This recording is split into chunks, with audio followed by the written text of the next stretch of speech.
Bonjour à toutes et à tous, et bienvenue dans l'Historien du dimanche. J'espère que vous avez passé une belle semaine et que vous êtes prêts à plonger avec moi dans une nouvelle tranche d'histoire, ou plutôt, de légende aujourd'hui.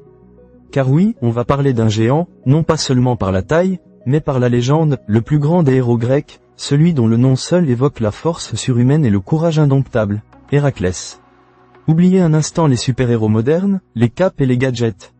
Héraclès, ou Hercule chez les Romains, c'est l'archétype même du héros, un demi-dieu dont la vie fut une succession de défis, de tragédies et de triomphes.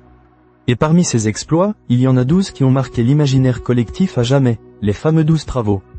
Une quête initiatique, une pénitence, un chemin vers la rédemption, ou tout simplement, une série d'aventures absolument épiques. Mais avant de plonger dans ces exploits, revenons un peu sur le pourquoi. Comment un héros de cette trempe, fils de Zeus, roi des dieux, et d'Alcmène, une mortelle, en est-il arrivé à devoir prouver sa valeur par une telle épreuve?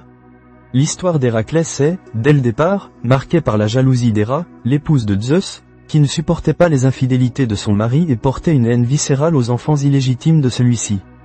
Dès son berceau, Héraclès fut la cible de la déesse, qui lui envoya 2 serpents pour le tuer. Mais le bébé Héraclès, déjà doté d'une force prodigieuse, les étrangla sans peine. Ça donnait le ton, non? Malgré cela, Héraclès grandit, épousa Mégara et eut des enfants. Il menait une vie de guerrier, protégeant les innocents, un héros dans l'âme. Mais Héra n'avait pas dit son dernier mot. Dans un accès de folie divine, envoyé par la déesse vengeresse, Héraclès, méconnaissable, prit sa propre famille pour des monstres et les massacra. Imaginez un peu la scène, le désespoir qui l'envahit quand la raison lui revint. C'est une tragédie absolue, un acte qu'il ne pouvait réparer. Accablé par le remords, il consulta l'oracle de Delphes. Et la sentence fut terrible. Pour racheter son crime, il devrait se mettre au service de son cousin, Eurysthée, le roi de Tyrinthe, un homme qu'Héraclès méprisait. Et ce roi, jaloux et lâche, lui ordonnerait 12 travaux, des tâches impossibles, pensait-il, pour se débarrasser de son cousin encombrant. Voilà le point de départ de notre grande aventure. 12 défis, 12 voyages, 12 combats pour laver son honneur et trouver la paix. Accrochez-vous, ça va secouer. Astérisque astérisque, le premier travail, le lion de Némée. Astérisque astérisque. Notre histoire commence dans le Péloponnèse, près de Némée. Un lion gigantesque, à la peau invulnérable aux flèches et aux épées, terrorisait la région. Eurysthée, le petit malin, demanda à Héraclès de le tuer et de rapporter sa peau. Héraclès tenta d'abord ses flèches, en vain. Alors, il utilisa sa force brute. Il accula la bête dans sa tanière, et, dans un combat acharné, l'étrangla à main nue. Puis, pour le dépecer, car sa peau était si dure, il utilisa les propres griffes du lion. À partir de ce jour, Héraclès porta la peau de Némée en guise d'armure, la tête du lion sur la sienne, devenant une image iconique de puissance. Pas mal pour commencer, non? Astérisque astérisque, le deuxième travail, l'hydre de Lerne. Astérisque astérisque. Deuxième mission, toujours dans le Péloponnèse, à Lerne cette fois. Une hydre monstrueuse, sorte de serpent aquatique aux 9 têtes, terrorisait les marais. Et le pire? Quand on coupait une tête, 2 repoussaient à la place. Un vrai casse-tête pour notre héros. Héraclès ne partit pas seul cette fois-ci. Il fut aidé par son neveu, Iolaos. Tandis qu'Héraclès coupait les têtes à coups de faucille, Iolaos cautérisait les moignons avec un tison ardent pour empêcher les têtes de repousser. La 9e tête, elle, était immortelle. Héraclès la détacha et l'enfouit sous un lourd rocher. Et pour corser le tout, l'hydre avait un allié, un crabe géant, que notre héros écrasa d'un pied. Et Héraclès, l'air de rien, plongea ses flèches dans le sang empoisonné de l'hydre, rendant ses traits mortellement dangereux. Une arme redoutable pour la suite de ses aventures. Astérisque astérisque, le troisième travail, la biche de Cérynie. Astérisque astérisque. Après ces monstres sanguinaires, Eurysthée, toujours aussi sournois, demanda à Héraclès de capturer une biche. Mais pas n'importe quelle biche. La biche de Cérynie, aux sabots d'airain et aux cornes d'or, animal sacré d'Artémis, déesse de la chasse. Il fallait la ramener vivante et intacte. Une mission où la force brute ne servait à rien. Héraclès la poursuivit pendant une année entière, à travers montagnes et vallées, sans jamais la blesser. Il la captura finalement près d'une rivière, en la blessant légèrement d'une flèche pour l'immobiliser. Artémis apparut, furieuse, mais Héraclès expliqua sa pénitence et la déesse, apaisée, le laissa partir avec la biche. La ruse et la persévérance avaient payé. Astérisque astérisque, le quatrième travail, le sanglier d'Érimante. Astérisque astérisque. Un autre animal à capturer vivant, le gigantesque sanglier d'Érimante, qui dévastait les récoltes et terrorisait les habitants d'Arcadie. Héraclès ne se contenta pas de le chasser. Il le poursuivit dans les neiges profondes du mont Érymanthe, l'épuisant jusqu'à ce que la bête, à bout de souffle, se laisse attraper. Notre héros la ramena ensuite, attachée, sur son épaule, jusqu'à Eurysthée. Le roi, terrorisé par l'animal, se réfugia dans une jarre de bronze à la vue de son cousin et du sanglier. Une scène qui devait être assez comique, avouons-le. Astérisque astérisque, le 5e travail, les écuries d'Augias. Astérisque astérisque. C'est sans doute le travail le plus répugnant. Le roi Augias, qui possédait des milliers de têtes de bétail, n'avait jamais nettoyé ses écuries. Imaginez l'odeur, la montagne de fumier accumulée depuis 30 ans. Eurysthée demanda à Héraclès de les nettoyer en une seule journée. Augias promit un 10e de son bétail en récompense, pensant la tâche impossible. Héraclès, loin de prendre une pelle et une brouette, utilisa son intelligence. Il détourna les cours de 2 fleuves voisins, l'Alphée et le Péné, pour faire passer leurs eaux à travers les écuries. En quelques heures, tout fut lavé, propre comme un sou neuf. Augias, furieux de s'être fait avoir, refusa de payer Héraclès. Cela lui coûtera cher plus tard, mais c'est une autre histoire. Eurysthée, lui, refusa de compter ce travail, prétextant que Héraclès avait agi pour un salaire. Vraiment, ce Eurysthée, astérisque astérisque, le 6e travail, les oiseaux du lac Stymphale. Astérisque astérisque. Direction l'Arcadie, vers le lac Stymphale. Des oiseaux carnassiers, aux cerfs, aux becs et aux plumes de bronze, infestaient la région. Ils dévoraient les récoltes, les animaux et même les hommes. Une véritable plaie. Héraclès, face à des milliers d'oiseaux volants, ne pouvait pas les chasser tous un par un. C'est la déesse Athéna, toujours bienveillante envers lui, qui lui vint en aide. Elle lui donna des cymbales de bronze, une sorte de castagnette géante, forgée par Héphaïstos. Héraclès grimpa sur une montagne voisine et fit un vacarme assourdissant avec ses cymbales. Les oiseaux, effrayés par le bruit, s'envolèrent en masse. Et là, notre héros put les abattre un par un avec ses flèches empoisonnées, ou simplement les effrayer pour qu'ils ne reviennent jamais. 6 travaux accomplis, et Héraclès n'avait pas encore quitté le Péloponnèse. Astérisque astérisque, le 7e travail, le taureau de Crète.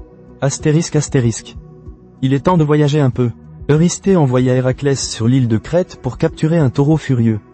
Ce n'était pas n'importe quel taureau, c'était celui que Poséidon avait envoyé à Minos, roi de Crète, qui aurait dû le sacrifier. Mais Minos, fasciné par sa beauté, l'avait gardé, provoquant la colère du dieu. Et cette colère se manifestait par la folie de l'animal qui dévastait l'île. Héraclès, sans grande difficulté, parvint à le maîtriser, le hissa sur ses épaules, un réflexe chez lui, et le ramena à Eurysthée. Le roi, encore une fois effrayé, le relâcha, et le taureau finit sa vie à Mégare. Un travail plus simple, mais qui montrait qu'Héraclès était prêt à traverser les mers pour ses missions. Astérisque astérisque, le 8e travail, les juments de Diomède. Astérisque astérisque. Encore une mission animale, mais celle-ci est bien plus sombre. En Thrace, le roi Diomède possédait 4 juments d'une férocité incroyable. Elles n'étaient pas herbivores, non. Elles étaient anthropophages, elles mangeaient de la chair humaine, des voyageurs imprudents et des prisonniers. Héraclès se rendit en Thrace, maîtrisa les gardiens et mena les juments vers la mer. Diomède et ses troupes le poursuivirent. Dans la bataille, Héraclès tua Diomède et, dans un acte de justice féroce, donna le corps du roi à ses propres juments. Elles dévorèrent leur maître, et, rassasiées, elles devinrent subitement dociles. Héraclès les ramena à Eurysthée, qui les relâcha sur le mont Olympe, où elles furent dévorées par les bêtes sauvages.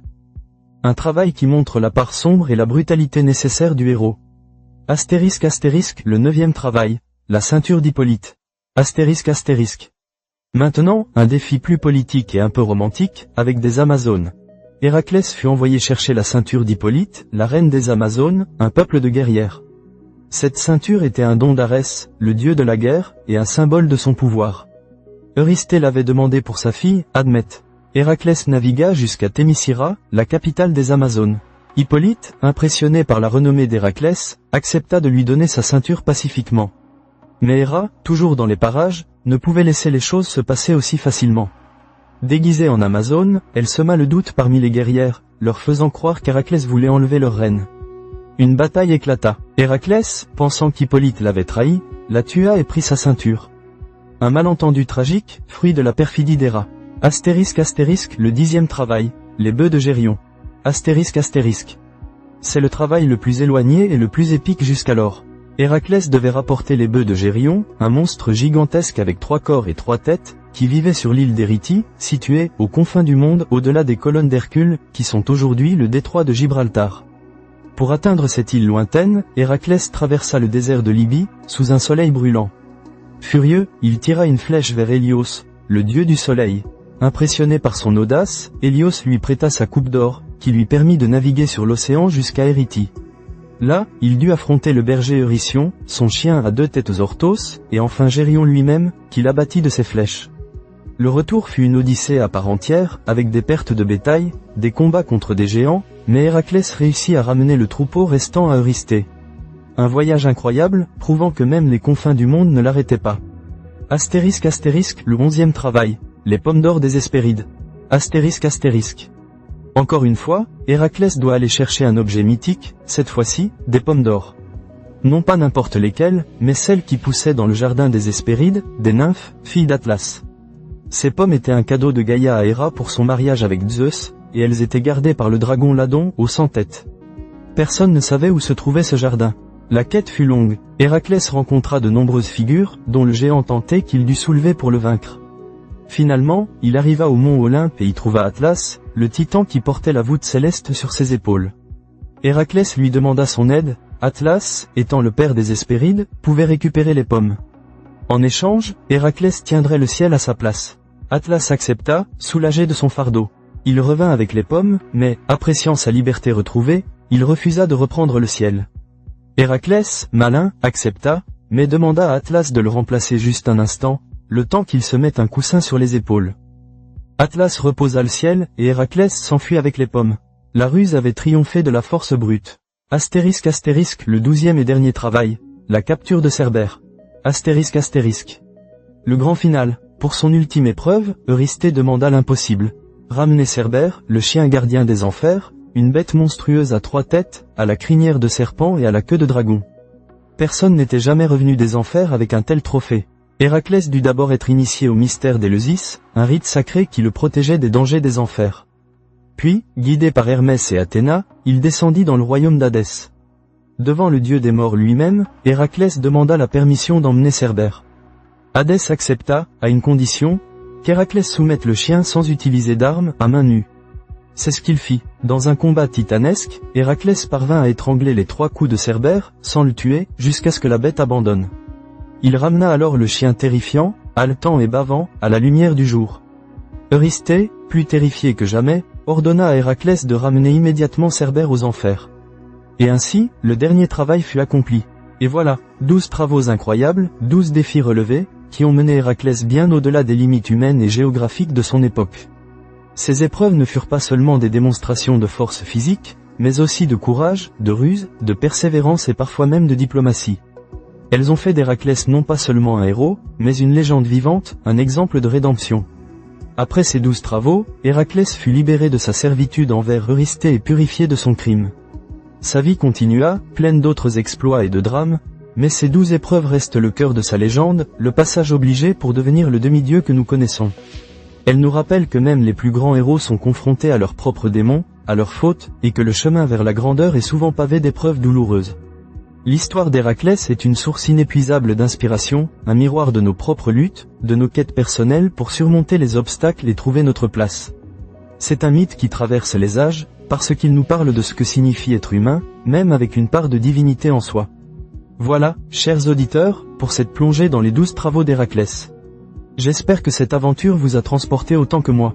N'hésitez pas à en parler autour de vous, à partager ces récits qui ont façonné notre culture. L'historien du dimanche, c'est fini pour aujourd'hui. Je vous retrouve très vite pour un nouveau voyage dans le temps. Prenez bien soin de vous, et à très bientôt.